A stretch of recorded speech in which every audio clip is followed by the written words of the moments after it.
Hi, എല്ലാവർക്കും നമസ്കാരം. എല്ലാവരും സുഖമായിട്ടിരിക്കുന്നു എന്ന് വിശ്വസിക്കുന്നു, സുഖമായിട്ടിരിക്കട്ടെ എന്ന് പ്രാർത്ഥിക്കുന്നു. നമ്മളൊരു യാത്രയിലായിരുന്നു. കഴിഞ്ഞ കുറേ നാളുകളായി നമ്മുടെ സായാഹ്നങ്ങളെ സന്തോഷത്തിലാക്കിയ നീലാംബരി എന്ന പ്രണയകാവ്യത്തിലൂടെയുള്ള യാത്രയിലായിരുന്നു. നമ്മെ ഒരുപാട് സന്തോഷിപ്പിച്ച, ത്രില്ലടിപ്പിച്ച, സങ്കടപ്പെടുത്തിയ ആ പ്രണയകാവ്യത്തിന് ഇന്ന് തിരശീല വീഴുകയാണ്. ഇനി നാളെ വന്നിട്ട് കഥ നീലാംബരി, രചന നീലാംബരി, അവതരണം ഷാഹുൽ മലയിൽ എന്ന് എനിക്ക് പറയാൻ കഴിയില്ല. ഇക്കഴിഞ്ഞ നാളുകളിൽ അത്രയും ഞാൻ സ്റ്റുഡിയോയിലേക്ക് ആദ്യം എത്തിയാൽ പറയുന്ന കഥ നീലാംബരിയുടേതായിരുന്നു. നിങ്ങളെപ്പോലെ തന്നെ ഞാനും വളരെ ആകാംക്ഷയോടെ, വളരെ സന്തോഷത്തോടെയായിരുന്നു ഓരോ പാർട്ടുകളും വായിച്ചുകൊണ്ടിരുന്നത്. എനിക്കൊരു പക്ഷേ ഈ അടുത്ത് വന്ന കഥകളിൽ ഏറ്റവും കൂടുതൽ പേർ എന്നെ പേഴ്സണലായിട്ട് വിളിക്കുകയും മെസ്സേജ് അയക്കുകയും ചെയ്ത കഥ കൂടിയാണ് നീലാംബരി. ചില പാർട്ടികളുടെയൊക്കെ അവസാനം പലരും വിളിച്ചു പറയാറുണ്ട്, നാദിനെ കൊല്ലാതെ തിരിച്ചു കൊണ്ടുവരാൻ പറ്റുമോ? അതുപോലെ ഓരോ കാര്യങ്ങളും വിളിച്ച് പറയാറുണ്ട്. അതേപോലെ മെസ്സേജ് അയക്കുമ്പോൾ പലരും കരഞ്ഞൊക്കെ മെസ്സേജ് അയച്ചിട്ടുണ്ട്. കാരണം ആ കഥയും കഥാപാത്രങ്ങളൊക്കെ കേൾക്കുന്ന നിങ്ങളുടെ മനസ്സിലേക്ക് അത്രത്തിൽ ആഴത്തിൽ ആഴ്ന്നിറങ്ങി എന്നുള്ളതാണ് നീലാംബരി എന്ന എഴുത്തുകാരിയുടെ ഏറ്റവും വലിയ വിജയം. ഞങ്ങളെ സംബന്ധിച്ച് ഒരു വലിയ വെല്ലുവിളി എന്ന് പറയുന്നത് ഫ്ലാഷ് ബാക്ക് ആയിരുന്നു. സാധാരണ നമ്മൾ ചെയ്യുന്ന കഥകളിലൊക്കെ ഈ ഫ്ലാഷ് ബാക്ക് വരുമ്പോൾ തീർന്നില്ലേ അല്ലെങ്കിൽ കഴിയാനായില്ലേ, പലപ്പോഴും ലാഗ് ഫീൽ ചെയ്യാറുണ്ട്. എന്നാൽ ഈ കഥയുടെ നട്ടിൽ തന്നെ ഈ കഥയുടെ ഫ്ലാഷ് ബാക്ക് ആയിരുന്നു. ഒരുപക്ഷെ എനിക്ക് പേഴ്സണലി നായകനായ ജാനിയേക്കാൾ ഇഷ്ടപ്പെട്ടത് നാഥിൻ്റെ കഥാപാത്രമാണ്. പൂർത്തീകരിക്കാതെ പോയ പ്രണയം മനസ്സിൻ്റെ ഒരു വിങ്ങലായി, നോവായി, അവസാനം മരണത്തിലൂടെ മാത്രം ഒന്നിക്കാൻ വിധിക്കപ്പെട്ട നാഥിൻ്റെയും ഭദ്രയുടെയും അപൂർവമായ പ്രണയകാവ്യം. ആ നാലുകെട്ടിനകത്ത് തളച്ചിടപ്പെട്ട നാഥിൻ്റെ ആത്മാവിൻ്റെ വിരഹവും ഭദ്രയുടെ സങ്കടവുമെല്ലാം അത്രയേറെ ആത്മനൊമ്പരത്തോടെയാണ് നമ്മളെല്ലാം കേട്ടത്, വായിച്ചത്. അത്രമേൽ നമ്മുടെ ഹൃദയങ്ങളെ കീഴടക്കിയ, അത്ര മനോഹരമായ കഥാപാത്രങ്ങൾ നമുക്ക് സമ്മാനിച്ച എഴുത്തുകാരിക്ക് എൻ്റെ ഹൃദയം തൊട്ട് നന്ദി അറിയിക്കട്ടെ. ഒരുപാട് കഥാപാത്രങ്ങളുണ്ടായിരുന്നു. എനിക്ക് ഏറ്റവും ഇഷ്ടപ്പെട്ട കഥാപാത്രം നാഥ് തന്നെയായിരുന്നു. അതോടൊപ്പം തന്നെ എടുത്തു പറയേണ്ട ഒരു കഥാപാത്രം ലൂക്ക എന്ന് പറയുന്ന ഒരു കഥാപാത്രമായിരുന്നു. സ്ത്രൈണ സ്വഭാവമുള്ള, സ്ത്രീയാവാൻ ആഗ്രഹിച്ച് നടന്ന ലൂക്ക എന്ന കഥാപാത്രത്തെ വളരെ മനോഹരമായിട്ട് തന്നെ വരച്ചിട്ടുണ്ട് ഈ കഥയിൽ. ഇതിനു മുമ്പ് ഞാൻ ചെയ്ത പല കഥകളിലും ഇത്തരം ട്രാൻസ്ജെൻഡേഴ്സ് അല്ലെങ്കിൽ ട്രാൻസ് വുമണിനെ പലപ്പോഴും ചെറുതാണെങ്കിലും കളിയാക്കുന്ന രീതിയിലൊക്കെ കഥയിൽ എനിക്ക് പറയേണ്ടി വന്നിട്ടുണ്ടെങ്കിലും ആ ഒരു ജെൻഡറിനോട് നീതി പുലർത്തുന്ന രീതിയിൽ തന്നെ ലൂക്കക്ക് വളരെ ശക്തമായിട്ടുള്ള ഒരു കഥാപാത്രമായി തന്നെ ഒരുക്കിയെടുത്തിട്ടുണ്ട് നീലാംബരി. എന്നെപ്പോലെ തന്നെ നിങ്ങൾക്കും ഒരുപിടി കഥാപാത്രങ്ങൾ ഇഷ്ടമായിരിക്കാം. ഈ കഥയിൽ നിങ്ങളുടെ ഇഷ്ടപ്പെട്ട കഥാപാത്രം ആരാണ്, എന്തുകൊണ്ട് എന്ന് കമൻറ്റ് ചെയ്യുക. കാരണം നമുക്ക് ജാനിനെയും നീലാംബരിയെയും ഭദ്രയെയും തുളസിയെയും നാദിനെയും ഒന്നും മറക്കാൻ കഴിയില്ല. അത്രമേൽ മനോഹരമായിട്ട് തന്നെയാണ് നീലാംബരി അത് വരച്ച് ചേർത്തിരിക്കുന്നത്. അപ്പോൾ അതോടൊപ്പം എനിക്ക് പറയാനുള്ള മറ്റൊരു കാര്യം നമ്മുടെ സബ്സ്ക്രിപ്ഷനാണ്. പലരും വിചാരിച്ചിരുന്നു നീലാംബരി കേൾക്കാൻ വേണ്ടി മാത്രമാണ് സബ്സ്ക്രിപ്ഷൻ എന്നുള്ളത്. പക്ഷേ നമ്മൾ മറ്റന്നാൾ മുതൽ ചെയ്യാൻ പോകുന്ന കഥ ഇതുപോലെ നിങ്ങൾക്ക് മുൻകൂട്ടി കൂടുതൽ പാർട്ടുകൾ കേൾക്കാൻ കഴിയും സബ്സ്ക്രൈബ് ചെയ്യുകയാണെങ്കിൽ. അല്ലാത്തവർക്ക് എല്ലാ ദിവസവും വൈകുന്നേരം 4 മണിക്ക് കേൾക്കുന്ന പോലെ കേൾക്കാവുന്നതാണ്. തീർച്ചയായിട്ടും ഇത്രയും മനോഹരമായ ഒരു കഥ സമ്മാനിച്ച നീലാംബരിയോട് നിങ്ങൾക്ക് എന്താണ് പറയാനുള്ളത്? നിങ്ങളുടെ അഭിപ്രായങ്ങൾ തീർച്ചയായിട്ടും ഒരു കമൻ്റായി, ഒരു സ്മൈലി ആയിട്ടെങ്കിലും രേഖപ്പെടുത്താൻ ശ്രമിക്കുക. നീലാംബരിയുടെ മനോഹരമായ കഥകൾ ഇനിയും നമുക്ക് ചെയ്യാനുണ്ട്. ക്രഷ്, മാഫിയ കിങ് ആണ് തോന്നുന്നു. അങ്ങനെ ഒത്തിരി മനോഹരമായ കഥകൾ നീലാംബരി എഴുതിക്കൊണ്ടിരിക്കുന്നുണ്ട്. പൂർത്തീകരിച്ച് കഴിഞ്ഞാൽ നമ്മൾ തീർച്ചയായിട്ടും ചെയ്യുന്നതാണ്. എന്തായാലും ഈ കഥ ഒരു വലിയ വിജയമാക്കി തന്ന് നിങ്ങൾ ഓരോരുത്തർക്കും എൻ്റെ ഹൃദയം തൊട്ട നന്ദിയും കടപ്പാടും രേഖപ്പെടുത്തുകയാണ്. തുടർന്നുള്ള കഥകളും കേൾക്കുക. നിങ്ങളുടെ കമൻറ്റുകളാണ് നമുക്ക് കിട്ടുന്ന ഏറ്റവും വലിയ പ്രചോദനവും പ്രോത്സാഹനം എന്ന് പറയുന്നത്. ഒരു ജലദോഷം വന്നാൽ പോലും എനിക്ക് വേണ്ടി പ്രാർത്ഥിക്കുന്ന, അമ്പലത്തിൽ വഴിപാട് നടത്തുന്ന ഒരുപാട് പേരെ എനിക്കറിയാം. സോ നിങ്ങളാണ് എൻ്റെ കരുത്ത്. നിങ്ങൾ ചേർത്ത് പിടിക്കുമ്പോഴാണ് ഞാനെന്ന മനുഷ്യൻ പൂർണ്ണനാവുന്നത്. തീർച്ചയായിട്ടും മറ്റന്നാൾ മുതൽ മനോഹരമായൊരു കഥയുമായി കാണും വരെ എല്ലാവർക്കും നല്ലൊരു ദിവസം നേരുന്നു. നന്ദി, നമസ്കാരം. നീലാംബരി, രചന നീലാംബരി, അവതരണം ഷാഹുൽ മലയിൽ, എഡിറ്റിംഗ് ഫൈസൽ സി എന്നൂഞ്ഞേരി. എവിടെ പോകാൻ എൻ്റെ കാശിക്കുട്ട? ഒരു ജോലിയും കൂലിയും ഇല്ലാണ്ട് രണ്ടും കൂടി പ്രേമിച്ചുകൊണ്ട് ഇവിടൊക്കെ തന്നെ നടക്കുന്നുണ്ടാവും. കാശിക്കൊന്നും മനസ്സിലായില്ല. എങ്കിൽ കൂടി മുന്നിലെ പല്ലുകാട്ടി ഒന്ന് ഉറക്കെ ചിരിച്ചു അവൻ. കിരണിൻ്റെ ആളെ വിത്ത് ചിരിക്കാതിരിക്കില്ല. പഠനം തുടങ്ങിയ ശേഷം അളന്നു മുറിച്ച് സംഭവിച്ചുകൊണ്ടിരിക്കുന്ന അവളുടെ സ്വകാര്യ നിമിഷങ്ങൾക്ക് ഇന്നേ ദിവസം തന്നെ മുറിയിൽ വെച്ച് അവസാനം കണ്ടിരിക്കുന്നു എന്ന് അവൾക്ക് തോന്നിപ്പോയി. നീലാംബരി എന്ന പെണ്ണിനോട് തന്റെ ഉള്ളിൽ ഉറക്കിക്കിടത്തിയിരുന്ന കാമം അത്രയും തികച്ചും വന്യമായി തന്നെ ജാൻ പകർന്നു നൽകുമ്പോൾ ഇതേ മുറിയിൽ വെച്ച് 2 വർഷം മുമ്പ് നടന്ന നിമിഷങ്ങളുടെ ഓർമ്മകളും അവരയവിറക്കി. വീണ്ടും വീണ്ടും പല്ലുകടിച്ച് പിടിച്ച് എരിയും വലിച്ച് തന്നിലേക്ക് കയറി വരുന്നവനെ തടയാൻ കഴിയാതെ അവൾ കിതച്ചു. അവരുടെ പ്രണയ നിമിഷങ്ങൾക്ക് സാക്ഷ്യം വഹിച്ചുകൊണ്ട് ബെഡിൽ വീണ നീലാംബരി പൂക്കളും മുല്ലപ്പൂക്കളും വാടി തളർന്നു. ഉറക്കമില്ലാത്ത രാവുകൾ സമ്മാനിച്ച കുറച്ച് ദിവസങ്ങളുടെ ഓർമ്മയും പേറി അവർ മേലാറ്റൂർ മനയുടെ പടിയിറങ്ങുമ്പോൾ കാണേണ്ടവരെ കാണാൻ മറന്നിരുന്നില്ല. ലാവണിക്കും മുകുന്ദനും അന്നും ഇന്നും ഒരേ ഭാവമാണ്. നീലാംബരിയെ കാണുമ്പോൾ ദേഷ്യവും വെറുപ്പും അസൂയയും കൂടിക്കലർന്ന വല്ലാത്ത ഒരു തരം ഭാവം. അല്ലേ, ഇപ്പൊ എല്ലാവരും ഒരുപോലെ നന്നാക്കാൻ പറ്റുമോ നമുക്ക്? എനിക്ക് വയ്യ, ഇനിയെല്ലാം ഞാൻ നോക്കട്ടെ. മായക്ക് മാത്രം അല്പം അയവ് വന്നിട്ടുണ്ട്. തമിഴൻ ചേട്ടൻ സൂപ്പറാവും. ബെഡിൽ ഒരേ കിടപ്പ് കിടന്ന് ദേഹം അടർന്ന് വ്രണമായി പഴുപ്പ് നിറഞ്ഞു തുടങ്ങിയിരുന്നു ശശിധരനും ദത്തനും. വിസർജ്യങ്ങളുടെ ദുർഗന്ധം വമിക്കുന്ന ആ ഒറ്റമുറിയിൽ മറ്റു മാർഗങ്ങളില്ലാതെ ശശിധരന്റെ കുടുംബത്തിന് കഴിയേണ്ടി വന്നു. ഈ കാഴ്ച ഇടയ്ക്കിടെ കണ്ട് ആസ്വദിക്കാൻ വേണ്ടി കൂടിയാണ് അവരെ ഇവിടെ തന്നെ താമസിപ്പിക്കാൻ ഞാൻ തീരുമാനിച്ചത്. വിസർജ്യങ്ങൾ വൃത്തിയാക്കാനുള്ള മടി കാരണം ശശിധരനും ദത്തനും കൽപ്പന ഭക്ഷണമോ വെള്ളമോ നേരെ ചൊവ്വേ കൊടുത്തിരുന്നില്ല. തങ്ങളുടെ ആവശ്യങ്ങൾ പറയാനോ ഒന്നുറക്കെ കരയാനോ പോലും നിവൃത്തിയില്ലാതെ എല്ലാം കണ്ടും കേട്ടും ജീവിക്കുന്ന അവസ്ഥയോർത്ത് മിഴിനീർ വാർത്തു ഇരുവരും. ദാനമായി കിട്ടിയ കാഴ്ചയും കേൾവിയും പോലും ശാപമായി തോന്നി ഇരുവർക്കും. നാദിനോട് കാട്ടിയ ക്രൂരതയ്ക്ക് ശേഷം തങ്ങൾ ജീവിച്ച 23 വർഷങ്ങൾക്ക് പകരം ചിലപ്പോൾ അത്രത്തോളമോ അതിനേക്കാൾ കൂടുതലോ വർഷങ്ങൾ ഇനിയും മരണം കാത്തു കിടക്കേണ്ടി വരുമെന്നുള്ള തിരിച്ചറിവ് അവരെ പശ്ചാത്താപത്തിന്റെ പടുകുഴിയിലേക്ക് കൊണ്ടിട്ടു. എന്നതേയും പോലെ ഇരുവരെയും കൺകുളിർക്കെ നേരിൽ കണ്ട ശേഷമാണ് മേലാറ്റൂർ മനയിൽ നിന്നും മേനോൻ കുടുംബം പുറപ്പെട്ടത്. നാദ് അപ്പാരൽസ് അന്താരാഷ്ട്ര തലത്തിൽ നമ്പർ 1 ഡിസൈനർ സ്ഥാപനമായി മാറിക്കഴിഞ്ഞിരുന്നു. NNB എന്ന ബ്രാൻഡഡ് വസ്ത്രങ്ങൾ ലോകോത്തര വിപണിയിൽ കത്തിക്കയറി. ഒരു നീണ്ട ഇടവേളയ്ക്ക് ശേഷം നീലാംബരിയും കാവ്യ ഓഫീസിലേക്ക് തിരികെ വരികയാണ്. പുതിയ സ്റ്റാഫുകൾ അവരുടെ സ്ഥാനം കയ്യേറിയ വിവരമൊന്നും അവരറിഞ്ഞില്ല. ഒന്നറിയാം, തങ്ങൾ ഒരിക്കലും പഴയ ഓഫീസ് അസിസ്റ്റന്റ് എന്ന പോസ്റ്റിലായിരിക്കില്ല അവിടെ ഉണ്ടായിരിക്കുക എന്നത്. നീലാംബരിക്ക് മേനോൻസിന്റെ തന്നെ മറ്റു പല സ്ഥാപനങ്ങളുടെയും ചുമതലയുണ്ട്. അതുകൊണ്ട് നാദ് അപ്പാരൽസിൽ അവൾക്ക് വലിയ റോളൊന്നുമില്ല. എങ്കിലും കാവ്യയ്ക്കൊപ്പം ഒന്ന് മുഖം കാണിച്ചേക്കാമെന്ന് അവളും കരുതി. കാശിക്ക് ടാറ്റയും മുത്തമൊക്കെ കൊടുത്ത് ഇരുവരും ഓഫീസിലേക്ക് ഇറങ്ങി. നീലാംബരിയാണ് കാറ് ഡ്രൈവ് ചെയ്ത്. ഈ നാളുകൾക്കിടയിൽ തന്നെ ഇരുവരും തങ്ങൾക്ക് അറിയാൻ പാടില്ലാത്ത പല കാര്യങ്ങളും പഠിച്ചു കഴിഞ്ഞു. കാവ്യ ഒറ്റക്കാണ് ആലപ്പുഴയിലെ വീട്ടിലേക്കും കോൺവെന്റിൽ അവളുടെ കാർത്തികയൊക്കെ കാണാൻ പോവാറുള്ളത്. കാർത്തിയെ കൂടെ കൂട്ടാൻ അവൾ ഒത്തിരി ശ്രമിച്ചതാണ്. പക്ഷേ ചെക്കൻ അവിടെ ഫ്രണ്ട്സായി പോയി. അവൻ അവിടെ വിട്ട് വരാൻ ഒരു താല്പര്യമില്ല പോലും. കൂടുതൽ വളഞ്ഞാൽ ഏതെങ്കിലും ബോർഡിംഗ് സ്കൂളിൽ ചേർത്ത് പഠിപ്പിക്കുമെന്ന് കാവ്യയെ ഭീഷണിപ്പെടുത്തുമ്പോൾ മാത്രം മാൻഷനിൽ വന്ന് കുറച്ചു ദിവസം താമസിച്ചിട്ട് ചെക്കൻ ഓടിപ്പോവും. ഡ്രൈവിങ്ങിനിടയിൽ നീലാംബരിയുടെ ഫോണിലേക്ക് റുബീനയുടെ വീഡിയോ കോൾ വന്നിരുന്നു. മൂവരും നല്ല കൂട്ടാണിപ്പോൾ. ദുബായ് വിശേഷങ്ങൾ പറഞ്ഞ് റുബീന കോൾ കട്ട് ചെയ്യുമ്പോൾ പഴയ കഥകളൊക്കെ പറഞ്ഞ് ഇരുവരും നാദ് അപ്പാരൽസിന് മുമ്പിൽ എത്തിയിരുന്നു. എന്തോ പഴയ ഓർമ്മയിൽ ഇരുവരുടെയും കണ്ണുകൾ നിറഞ്ഞു. ഓട്ടോയിൽ വന്നിറങ്ങിയതും ഇത്രയും വലിയ ഓഫീസ് കാണെ കണ്ണു മേഴിച്ച് നിന്നോക്കെ ഇന്നലെ എന്ന പോലെ തോന്നിപ്പോയി അവർക്ക്. വാട്ടർ ഫൗണ്ടന്റെ ചുറ്റും കിരണും കാവ്യം തന്നെ ഓടിച്ചതും ജാന ആദ്യമായി കണ്ടതൊക്കെ ഒരു പിടി നല്ല ഓർമ്മകളായി നീലാംബരിയുടെ മനസ്സിൽ നിറഞ്ഞു നിന്നു. ലിഫ്റ്റിൽ കയറി 12th ഫ്ലോറിലെത്തിയതും ഓഫീസ് ആൾ ഡോർ തുറന്ന് അകത്തേക്ക് കയറി ഇരുവരും. തങ്ങളുടെ ക്യാബിലിരിക്കുന്ന 3 പെൺകുട്ടികളും ഒരു പയ്യനും. അത് കാണെ അവൾക്ക് ഡാലിയെയും അശ്വിനെയും പോലും മിസ് ചെയ്തു. പുതിയ ഡിപ്പാർട്ട്മെന്റായിട്ട് ജോയിൻ ചെയ്തിരിക്കുന്നു. കീർത്തനയുടെ വിവാഹം കഴിഞ്ഞു എന്നൊരിക്കൽ മാൻഷനിലെ മാനേജർ അശോകൻ പറഞ്ഞത് ഇരുവരും ഓർത്തു. കീർത്തന, ഡാലിയ, അമല, അശ്വിൻ എല്ലാവരും നോവുള്ളതാണെങ്കിൽ കൂടി ഒരു പിടി നല്ല ഓർമ്മകൾ സമ്മാനിച്ചവരായിരുന്നു. ഇനി ഒരിക്കലും ഇവരാരെയും കാണാൻ കഴിഞ്ഞില്ലെങ്കിൽ പോലും മറക്കാനാവാത്ത ഓർമ്മകളായി തുടരുക തന്നെ ചെയ്യും. നീലാംബരിയും കാവ്യയും പരസ്പരം കൈകോർത്ത് നടന്നു. റെസ്റ്റ് റൂമും മിനി കിച്ചണും മീറ്റിംഗ് ഹാളൊക്കെ അവരുടെ കണ്ണും മനസ്സും നിറയിച്ചു. ഇതൊക്കെ ഇനിയും കാണാൻ കഴിയുന്ന കാഴ്ചകളാണെങ്കിൽ കൂടി കൊഴിഞ്ഞുപോയ ആ കാലം ഇനി ഒരിക്കലും തിരികെ വരില്ല. പണ്ടൊരിക്കൽ തികച്ചു അന്യമായ ഓഫീസിലെ നെഞ്ചിരിപ്പേറ്റിയ ഓർമ്മകൾക്ക് പകരം വയ്ക്കാൻ അതേ ഓഫീസിന്റെ അവകാശികളായി ഇന്ന് നിൽക്കുമ്പോൾ സാധിക്കില്ല. പെട്ടെന്നാണ് ഓഫീസ് ആൾ ഡോർ തുറന്ന് 3 സ്ത്രീകളും ഒരു പുരുഷനും കയറി വന്ന്. എലിസിൻഡോ എന്ന ഇന്റർനാഷണൽ മോഡലാണ് പുരുഷൻ. നീലാംബരിയെ കണ്ടതും പഴയ ഓർമ്മയിൽ അവന്റെ കണ്ണുകൾ വിടർന്നു. 3 സുന്ദരികളായ സ്ത്രീകളും മോഡൽസ് തന്നെയാണ്. വസ്ത്രവിധാനം കൊണ്ടും ആകാര വടിവത്ത ശരീരം കൊണ്ടും അത് തന്നെയാണ് വ്യക്തമാവുന്നത്.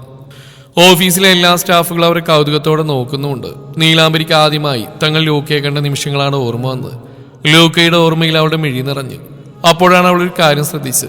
മുന്നിൽ നിൽക്കുന്ന 3 സ്ത്രീകളിൽ ഒരാൾ അവർ തന്നെ നോക്കി നിൽപ്പാണ്. നീലാംബരിയും കാവ്യൊന്ന് പരസ്പരം നോക്കി. ലൂക്ക, അല്ല ലൂസി വിളിച്ചുകൊണ്ട് ഇരുവരും ലൂസിക്കടുത്തേക്ക് പാഞ്ഞു. ലൂക്കസ് എബ്രഹാം എന്ന തങ്ങളുടെ ലൂക്ക ഇപ്പോൾ പൂർണ്ണമായും ലൂസി എബ്രഹാമായി മാറിക്കഴിഞ്ഞിരിക്കുന്നു. 3 പേരും പരസ്പരം കെട്ടിപ്പുണർന്നു. നീല, നീ പറഞ്ഞ പോലെ ഞാൻ നിന്റെ ലൂസിയായി മാറി. ഇപ്പം ഞാൻ ഫാഷൻ ഡിസൈനർ മാത്രമല്ല, ഫാഷൻ മോഡൽ കൂടിയാ. ഞാനാ നിങ്ങളുടെ നാദാപ്പരൽസിന്റെ പുതിയ മോഡൽ. ലൂക്കയുടെ ശബ്ദത്തിൽ പോലും വന്ന മാറ്റത്തിൽ ഇരുവരും അതീവ സന്തോഷത്തോടെ കെട്ടിപ്പിടിച്ചു അവളെ. നീല, ഭദ്ര, എല്ലാം അറിഞ്ഞപ്പോഴേക്കും ഞാൻ ഒത്തിരി വൈകി.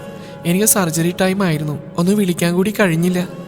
സാരല്ല ലൂക്ക, പഴയതൊക്കെ ഓർത്തൊരു അന്തവും കാണില്ല. എല്ലാം മറക്കാൻ ശ്രമിക്കുക ഞാൻ. പക്ഷെ ലൂക്ക, സോറി ലൂസി, പഴയ ഞങ്ങളുടെ ലൂക്കയാണെന്ന് പറയുകയില്ല, അത്രയ്ക്ക് മാറ്റമുണ്ട്. നീലാംബരി പറയുമ്പോൾ ലൂസി ചിരിച്ചു. അതൊക്കെ പോട്ടെ, നിങ്ങളിൽ ആരാ പെറ്റത്? ഇത്ര അത്യാവശ്യം ആർക്കായിരുന്നു? കെട്ടിയാലുടനെ കൊച്ചു വേണം നിർബന്ധമുണ്ടോ? ലൂസി വീണ്ടും പഴയ ലൂക്കയായപ്പോൾ കാവ്യ ചിരിച്ചുപോയി. എന്റെ പൊന്നെ, ലൂസിയെ കണ്ടാൽ ലൂക്കയാണെന്ന് പറയില്ല, പക്ഷെ വായ തുറക്കരുത്. ഒന്ന് പോടി കാവ്യ, വാ നമുക്ക് കോഫി അടിക്കാൻ പോവാം. 3 പേരും മിനി കിച്ചണിൽ പോയി സ്വന്തമായി കോഫി ഉണ്ടായി കുടിച്ചു. നീലാംബരി ജാനൊപ്പം കൂടിയ പിന്നെ ഐസ്ഡ് ലെമൺ ടീ ഫാനായി മാറിക്കഴിഞ്ഞുകൊണ്ട് അവൾ അതാണ് പ്രിപ്പയർ ചെയ്തത്. പെട്ടെന്ന് പുറത്തേന്തോ ഒച്ചപ്പാടും ബാളും കേട്ടതും മൂവര് നേരെ അവിടേക്ക് നടന്നു. 2 ലേഡി ഓഫീസ് അസിസ്റ്റന്റ്മാർ തമ്മിലൊരു ഫയലും പിടിച്ച് വഴക്കാണ്. ഇല്ല, ഞാൻ തരില്ല. സിഇയുടെ ഇന്നത്തെ ക്യാബിൻ ഡ്യൂട്ടി ഞാൻ ചെയ്യും. പറ്റില്ല, വേറെ ഫയൽസ് ഉണ്ടല്ലോ. ഞാൻ പോയി വന്ന ശേഷം നീ അത് കൊണ്ടുകൊടുക്ക്, പക്ഷെ ഞാൻ ആദ്യം പോവും. നീലാംബരിയും കാവ്യയും പരസ്പരം മുഖത്തോട് മുഖം നോക്കി ചിരിച്ചു. ഒരു പെൺകുട്ടി മറ്റേ പെൺകുട്ടിയെ പിടിച്ച് തള്ളിയ നിമിഷമാണ് ഓഫീസ് ഹാൾ ഡോർ തുറന്ന് ഒരുവനകത്തേക്ക് കയറി വന്ന് ആ പെൺകുട്ടി ജാന്റെ ദേഹത്തേക്ക് പോയി ഇടിച്ചു നിന്നു. മുഖമുയർത്തി നോക്കിയവൾ മുന്നിൽ നിൽക്കുന്ന ജാനെ കണ്ടതും അവളിൽ മതിമറന്നങ്ങനെ നിന്നുപോയി. മോളെ നീലാംബരി, വേഗം ചെന്നില്ലേ പുതിയ നീലാംബരി ഉടലെടുക്കും. തുറന്നുപോയ വായിൽ കൈവച്ചിരിക്കുന്ന നീലാംബരി നോക്കി അവളുടെ ചെവിയിലായി കാവ്യ പറഞ്ഞു. നീലാംബരി വായും പൂട്ടിയൊന്ന് ചിരിച്ചു. പക്ഷേ ജാൻ വേഗം വന്ന് നീലാംബരിയെ വലിച്ച് തന്റെ നെഞ്ചോട് ചേർത്തുകൊണ്ട് ക്യാബിൽ ലക്ഷ്യമാക്കി നടന്നു. എല്ലാവരും ആ കാഴ്ച നോക്കി നിന്നു. വായും തുറന്നു നിൽക്കുന്ന ഓഫീസ് അസിസ്റ്റന്റ്മാരുടെ അടുത്തേക്ക് എല്ലാം കണ്ടുകൊണ്ട് വന്ന വിക്രം എന്തൊക്കെയോ സംസാരിക്കുന്നത് കാവ്യ കണ്ണുകൂർപ്പിച്ചു നോക്കി. കാവ്യ അവളുടെ വയറ്റിലൊരു ഇടിയും കൊടുത്ത് ലൂസിയും വലിച്ച് 6th ഫ്ലോറിലേക്ക് പോയി. അയ്യോ, എന്നെ കൊന്ന്. ആ മക്കളെ, ആ പോയ 2 വില്ലത്തിമാരെ ഇവിടുത്തെ സിഇഒമാരുടെ ഭാര്യമാരാ. പണ്ട് അവര് സൃഷ്ടിച്ച ഓളൊന്നും ഇനി ഇവിടെ ആരെക്കൊണ്ടും കഴിയില്ല. ആ കഥ ഞാൻ സമയം കിട്ടുമ്പോൾ പറഞ്ഞുതരാം കേട്ടോ. ക്യാബിലെത്തിയതും ഞാൻ നീലാംബരി എടുത്ത് ടേബിളിന് മുകളിലേക്ക് ഇരുത്തി. ശേഷം അവളുടെ കാലുകൾക്കിടയിൽ നിന്നുകൊണ്ട് അവൾ തന്റെ ദേഹത്തോട് അടുപ്പിച്ചു. അപ്പൊ നമുക്ക് പോയാലോ? എവിടെ? നീലാംബരി കണ്ണുപിടുത്തിക്കൊണ്ട് ചോദിച്ചു. ഹണിമൂൺ. ആണോ? ആണോ ഉണ്ണിയേട്ടാ? ശരിക്കും എവിടെ നമ്മൾ പോകുന്നേ? അതവിടെ എത്തിയിട്ട് കണ്ടാ പോരെ നിലാവേ. അവളുടെ കീഴ്ചുണ്ണിനെ കൈകളാൽ വലിച്ചെടുത്ത് വിട്ടുകൊണ്ട് അവൻ കുസൃതിയോടെ ചോദിച്ചു. മതി, എവിടെയെങ്കിലും ഒന്ന് എത്തിയാ മതി. അവളുടെ പറച്ചിൽ കേട്ടപ്പോഴേ അവൾ ആകെ എക്സൈറ്റഡ് ആണെന്ന് അവന് മനസ്സിലായി. ജാൻ എപ്പോഴത്തെയും പോലെ ചിരിച്ചു. ഈ പെണ്ണ്. ഓഫീസ് റൂമിലെ പ്രേമസലാപങ്ങൾക്കൊടുവിൽ അവർ മാൻഷനിലേക്ക് തിരിച്ചു പോകും വഴി ചെറിയൊരു ഷോപ്പിംഗ് നടത്തി. ജാൻ തന്നെയാണ് അവൾക്ക് വേണ്ടുന്ന ഡ്രസ്സുകളൊക്കെയും വാങ്ങിക്കൂട്ടിയത്. ഇതൊക്കെ എനിക്കാണ് ഉണ്ണിയേട്ടാ? അല്ല, നിനക്കല്ലാതെ പിന്നെ ആർക്കാടി? പെണ്ണിന്റെ ചോദ്യം കേട്ട് ചെക്കന് ദേഷ്യം വന്നു. അല്ല, ഇതൊക്കെ വെസ്റ്റേൺ വെയറുകളാണല്ലോ, അതുകൊണ്ട് ചോദിച്ചതാ. ഇതൊക്കെ ഇട്ട് നടക്കാൻ പറ്റിയ സ്ഥലത്തേക്ക് തന്നെയാ പോകുന്നത്. എന്താ, നിനക്ക് ഈ ഡ്രസ്സ് ഇടാൻ ബുദ്ധിമുട്ടുണ്ടോ? പറഞ്ഞാ മതി. എന്നാ ഹണിമൂൺ കേരളത്തിൽ തന്നെയാക്കാം. എന്താ, കുറച്ചുകൂടി ചെറിയ ഡ്രസ്സ് നോക്കിയെടുക്കുണ്ണിയേട്ടാ. എനിക്കിതൊക്കെ വലിയ ഇഷ്ടമാണ്. ഇനിയിപ്പോ ഡ്രസ്സൊന്നും ഇല്ലേലും എനിക്ക് പ്രശ്നമില്ല. പറഞ്ഞുകൊണ്ട് നീലാംബരി ഏതൊക്കെയോ ട്രാൻസ്പെറന്റ് നൈറ്റ് വെയർ ഷോർട്ട് ഗൗണുകളൊക്കെ വാരിക്കൂട്ടുന്നുണ്ട്. ട്രിപ്പ് മോഡ് ഓൺ ആണെന്ന് ജാന് മനസ്സിലായി. അപ്പൊ ഈ വിന്റർ ജാക്കറ്റുകൾ എന്തിനാ? അവിടെ തണുപ്പാണ് ഉണ്ണിയേട്ടാ? അവൻ വിന്റർ ജാക്കറ്റ് സെക്ഷനിൽ നിന്ന് ജാക്കറ്റുകൾ എടുക്കുന്ന കണ്ടിട്ടാണ് ചോദ്യം. തണുപ്പാ? എന്റെ നിലാവാ തണുപ്പ് താങ്ങില്ല. So we need jackets. അതിനല്ലേ ഇയാളുള്ളത്? എന്തോ കേട്ടില്ല. ഞാനൊന്നും പറഞ്ഞില്ല. അവന്റെ കൂടെ കൂടി പെണ്ണ് വർഷത്തിനെ മുഴുവൻ പഠിച്ചു. അവൻ വലിച്ച അവളെ ദേഹത്തേക്ക് അടുപ്പിച്ചു. റൂമിലെ തണുപ്പ് ഞാൻ മാറ്റിത്തരാം, പക്ഷേ പബ്ലിക് പ്ലേസിൽ ഇറങ്ങി നടക്കുമ്പോൾ ജാക്കറ്റൊക്കെ വേണ്ടി വരും. Do you understand? വശ്യതയോടെ പറയുന്നതിന് അവൾ നാണം നിറഞ്ഞ പുൻസിരിയോടെ നോക്കി. മാൻഷനിലെത്തിയതും യാത്രയ്ക്ക് വേണ്ട തയ്യാറെടുപ്പുകൾ തുടങ്ങിക്കഴിഞ്ഞിരുന്ന ഇരുവരും. അറിഞ്ഞോ, ജയിൽ വെച്ച് ആരോഗ്യസ്ഥിതി മോശമായതുകൊണ്ട് അനിരുദ്ധനെ വീണ്ടും ഗവൺമെന്റ് മെഡിക്കൽ കോളേജിലേക്ക് മാറ്റി. ദേഹം പുഴുവരിക്കുക, അതാ കാരണം. പുറപ്പെടാൻ നേരം ഈ നല്ല വാർത്ത പറഞ്ഞ സ്ത്രീയാണ്. Thank you for the good news mamma. Jaan പറഞ്ഞതും എല്ലാവരും ഒരുപോലെ ചിരിച്ചു. ജാനെ നീലാംബരി എയർപോർട്ടിൽ യാത്രയാക്കാൻ മാൻഷനിൽ എല്ലാവരും എത്തിയിരുന്നു. കനകത്തെ ചൊറിയാൻ തയ്യാറായിരുന്ന ശിവനാഥ് മേനോൻ പതിയെ അവർക്കടുത്തേക്ക് നീങ്ങി വന്നു. എന്താണ് ശ്രീടമ്മക്ക് അച്ഛന്റെ കൂടെ ഒന്നുകൂടി പോണം തോന്നുന്നുണ്ടാ? ഞങ്ങൾ ഹണിമൂണൊക്കെ നല്ലപോലെ ആസ്വദിച്ചവർ തന്നെയാ. സ്ത്രീ ഹോസ്പിറ്റൽ കാര്യങ്ങൾ തിരക്കായതുകൊണ്ട് നിന്റെ ദാമ്പത്യ ജീവിതം ഒരു പരാജയമായിരുന്നു എന്ന് നമുക്ക് എല്ലാവർക്കും അറിയാം. അതുകൊണ്ട് നീ വേണേ ഇവളെയും കൂട്ടി ഒരിക്കൽ കൂടി ഹണിമൂൺ ആഘോഷിക്കാൻ പോയിക്കോ.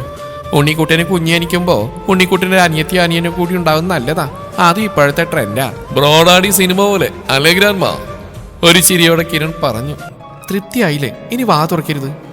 ശ്രീ ശിവനാഥിനോട് പറഞ്ഞതും അവിടെ കൂട്ടച്ചിരി ഉയർന്നു. നീലാംബരി കിരണിനെയും ശ്രീയെയും കാവ്യയും കെട്ടിപ്പിടിച്ചു. ശേഷം കാശിയെ വാരിയെടുത്ത് ചുംബിച്ചവൾ. ഓ, ഈ ചെക്കന് ഞാൻ മിസ് ചെയ്യും. ഞാനും വരാമായി. കുഞ്ഞു ചെക്കൻ കൂടെ പോകാൻ തയ്യാറാകുമ്പോൾ കാവ്യനെ തൂക്കിയെടുത്ത് ഒക്കത്ത് വെച്ചു. അപ്പോൾ ഓൾ ദി ബെസ്റ്റ്. എല്ലാവരും അവർക്ക് നേരെ കൈവീശി. നീലാംബരി ഒന്ന് തിരിഞ്ഞു നോക്കി. തന്റെ ഫാമിലി. അവളുടെ ചുണ്ടിൽ ഒരു പുഞ്ചിരി വിരിഞ്ഞു. നീലാംബരിയുടെ ആദ്യത്തെ ഫ്ലൈറ്റ് യാത്രയായിരുന്നില്ല ഇത്. ഇടയ്ക്ക് ജാനോടൊപ്പം അമേരിക്കക്ക് പോകുമായിരുന്നു അവൾ. ജാൻ പഠിച്ച സ്ഥലവും താമസിച്ചിരുന്ന അപ്പാർട്ട്മെന്റ് കൊണ്ടുവന്ന് കാണിച്ചു കൊടുത്തു അവൾക്ക്. ബിസിനസ് ക്ലാസ് യാത്രക്കിടയിൽ അവന്റെ നെഞ്ചിൽ തലയാഴ്ച കിടന്ന് അവൾ ഉറങ്ങി. തുർക്കിയിലെ ഇസ്താംബുൾ നഗരത്തിലെ മനോഹരമായ ഒരു സായാഹ്നം. തിരക്കേറിയ സ്ട്രീറ്റിലെ കുഞ്ഞു ടേബിളിന് ഇരുവശങ്ങളിലിരുന്ന് സെയിന്റ് സെബാസ്റ്റ്യൻ ചീസ് കേക്ക് ആസ്വദിച്ച് കഴിക്കുന്ന നീലാംബരിയുടെ കുസൃതികൾ ക്യാമറയിൽ പകർത്തുകയാണ് ജാൻ. പക്ഷെ അവളുടെ കണ്ണുകൾ ജാന്റെ പുറകിൽ കാണുന്ന ഉയരം കൂടിയ ഗലാട്ട ടവറിൽ ഉടക്കി നിന്നു. ക്യാമറ ടേബിൾ വെച്ച് ചെയറിൽ ചാരിയിരുന്ന് ടർക്കിഷ് ടീ കുടിക്കുന്ന ജാനെ അവൾ കണ്ണുറുക്കിയെന്ന് നോക്കി. ശേഷം അവന്റെ കയ്യിൽ നിന്നും പ്രത്യേക ഷേപ്പോടുകൂടിയ ആ ടീ ഗ്ലാസ് അവൾ കൈക്കലാക്കുമ്പോൾ അവന്റെ ചുണ്ടിൽ ഒരു ചിരി മിന്നി. അയ്യേ, ഇത് നമ്മുടെ കട്ടനല്ലേ? ഇതാണ് ടർക്കിഷ് ടീ? യാ അതെ. എന്താ, ഡിഡ് യു ലൈക്ക് ഇറ്റ്? ഇല്ലല്ലോ, കട്ടൻ ചായ കുടിക്കാൻ തുർക്കിയിൽ വരേണ്ട കാര്യം വല്ലതും ഉണ്ടോ? അല്ലാലോ, ഞാൻ ചായ കുടിക്കാനല്ലോ വന്നത്. പിന്നെ എന്തിനാ ജാൻ സാറ് വന്നത്? There are so many other things to drink, Nila. കണ്ണുകൾ കൊണ്ട് തന്നെ അടിമുടിയൊന്ന് ഒഴിഞ്ഞ് വശ്യമായ ചിരിയോടെ ചുണ്ട് നനച്ചുകൊണ്ട് പറയുന്നവനെ അവളും അതേ ചിരിയോടെ തന്നെ നോക്കി. We both came to enjoy our honeymoon, don't you? അവൻ പറയുമ്പോൾ നീലാംബരി ഒന്ന് ചിരിച്ചു. സ്ട്രീറ്റിലൂടെ നടക്കുമ്പോൾ അവളുടെ ഇടുപ്പിലൂടെ കൈ ചുറ്റി അവൻ അവളെ ചേർത്ത് പിടിച്ചു. മുട്ടുവരെ മാത്രം ഇറക്കമുള്ള ഒരു സ്ലീവ്ലെസ് റെഡ് ഷോർട്ട് ഡൗൺ ആയിരുന്നു അവളുടെ വേഷം. അതിനു മുകളിലായി ഒരു ജാക്കറ്റും ഉണ്ട്. വൈറ്റ് ടീഷർട്ടും ബ്ലാക്ക് ജീനുമായിരുന്നു ജാന്റെ വേഷം. ജാക്കറ്റ് ധരിക്കാതെ വലത് കൈയിൽ കോർത്തോളിലൂടെ പുറകിലേക്കിട്ട് അവളെയും ചേർത്ത് പിടിച്ചു നടന്നു ജാൻ. അത്രമേൽ മനോഹരമായ ഒരു നഗരം.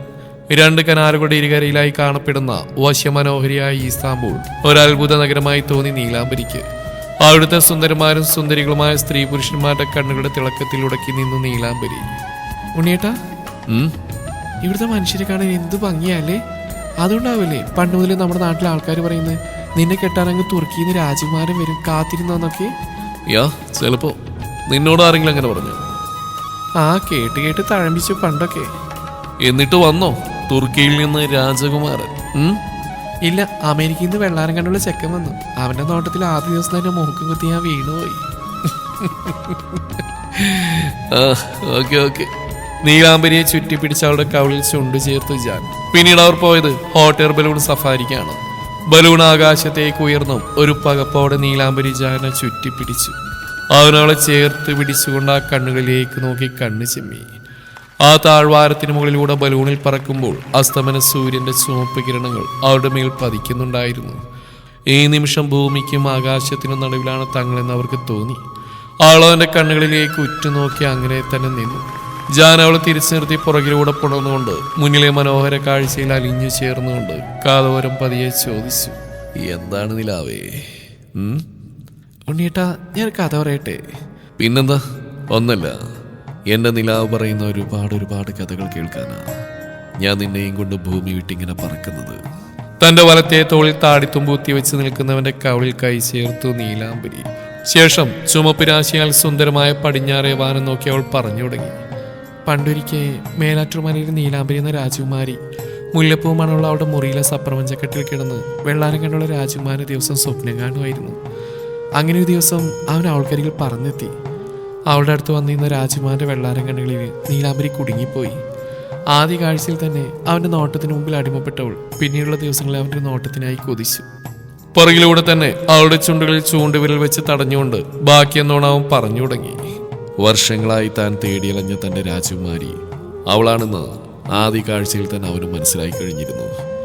അവളുടെ കണ്ണുകൾ, അവളുടെ സുഗന്ധം, അവളിലെ ഭാവം. പിന്നീട് അങ്ങോട്ടുള്ള ഓരോ രാത്രികളിലും അവന്റെ ഉറക്കം കെടുത്തിക്കൊണ്ടേയിരുന്നു. അവൻ പറഞ്ഞിർത്തിയതിന്റെ ബാക്കി കേൾക്കാറുന്നവണ്ണം അവനൊന്ന് മൂളി. അവൾ പറഞ്ഞു തുടങ്ങി. പരസ്പരം ഇഷ്ടം തുറന്നു പറയാതെ അവൾ അവനെയും പ്രണയിച്ചു. അവൻ അവളെയും പ്രണയിച്ചു. അവനവളെ സ്വന്തമാക്കാൻ യുദ്ധം ചെയ്യേണ്ടി വന്നു. അവൾക്ക് വേണ്ടി പ്രാണം ത്യജിക്കാൻ പോലും അവൻ തയ്യാറായിരുന്നു. അവളിലെ സർവ്വം അവനായി സമർപ്പിച്ചുകൊണ്ട് നീലാംബരി അവനിലേക്ക് അലിഞ്ഞു ചേർന്നു. ഈ ജാൻ അവന്റെ നിലാവിന് മാത്രം സ്വന്തമാണെന്ന് തെളിയിക്കാൻ വാശിയോട് അവൻ അവളിലേക്ക് അലിഞ്ഞു ചേർന്നു. ഈ തവണ അവൻ പറഞ്ഞു നിർത്തുമ്പോൾ അവൾ ഒരു നിമിഷം നിശബ്ദയായി.